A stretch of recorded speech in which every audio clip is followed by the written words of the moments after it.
I'm Angie Zabava, and I'm the principal at Dawes Middle School. And Dawes Middle School currently serves 330 6th through 8th grade students. We serve the Northeast Lincoln neighborhood, and 73% of our students qualify for free and reduced lunch.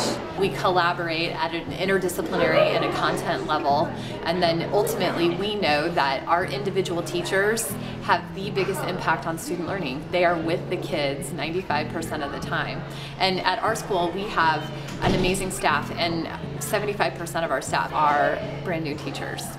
When we opened Dawes, we knew that we wanted to base our decisions on student data. We try and plan for kids individually, and this data has really helped us know maybe when and where, and it's led us to the how. Google Docs is such a great way for us to manage our data because we can get multiple people to put information into it, and people can access it anywhere. From the beginning of the year, I've broken it down into the 4 categories based off of our rubric. It's part of the framework that I need to use for planning my instruction, because it all comes down to, at the end of my learning progression, this is where I want kids to be. I formatively assessed them along the way, and I used kind of the working zones to do that, but then our final practice essay shows our totals, and you can just see by the colors how much improvement that we've seen. Not only can I walk around the classroom and know what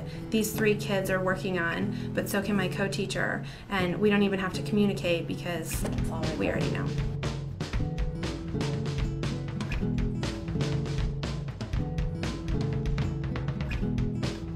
We take our quiz at our desk, and then when you come up here, she'll grade it right away, and if you get all greens, you can put up your pen right away.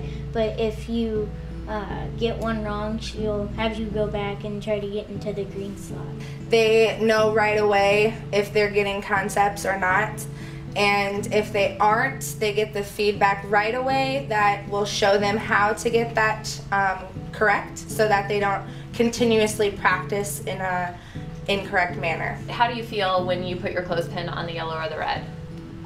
Well, it depends how I feel about the subject. If I don't feel like I really know it, then I'm okay with it, because it means I still need to work on it some more. But if I feel like I really know it, sometimes it kind of feels horrible, because I thought I actually knew it. If you're in the red zone, it's just an opportunity for you to really start asking the better questions, getting up there and showing what you're confused about, asking your peers in your small groups for help. They know that if they're in this zone, they have ample time to practice, so by the time we're doing summative assessments, they should have been able to get all those questions answered. One of my teachers told me that my attitude wasn't right, so they gave me this to help me. And what is this? Explain this to me. It's a goal sheet, okay. And it goes through the basic things that you're supposed to be acting like in class. We're working on our comprehension and see we graph our fluency and see how we're doing, if we're going up and down. You don't get that good feeling when your parents aren't happy with you, so it's kind of nice to actually give you privileges instead of taking them away. So you like showing this to your mom? Yeah, when it's good.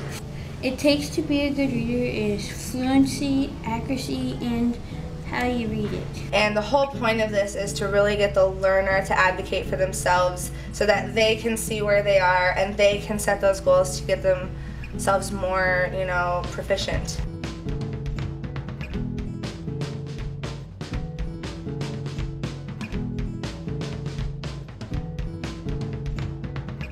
It really can change your perceptions of your students, because sometimes I have students who I just assume for some reason don't get it for whatever reason, maybe because of a language barrier or they don't speak up as much. They're kind of a silent student, even as much as I try to engage them, and then I get proved wrong because they actually get the best grades. It sounds like, oh, that's tedious and that's too much work, but it actually makes my job more purposeful. Sometimes I feel like my kids haven't learned anything, and then I can go look at it and they have. Or it takes, if you maybe a lesson went really well and I think that it went great, but then I have this data to show maybe it didn't. So I think it helps take away the emotion and gives you some evidence. Instead of assuming what all the kids know and going off of what I was able to collect maybe on visuals that I observed or things like that.